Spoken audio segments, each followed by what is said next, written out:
If you are unable to access your Outlook account and do not have verification codes, there are still ways to recover your account. Follow these steps to regain access. Step 1.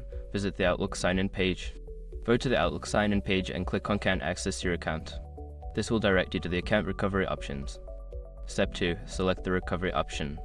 Choose I forgot my password or I don't have any of these when prompted. This will help you initiate the recovery process without needing verification codes. Step 3. Provide account information. Enter your email address or phone number associated with your Outlook account. You may also need to fill out the CAPTCHA to verify that you are not a robot. Step 4. Use alternative recovery methods.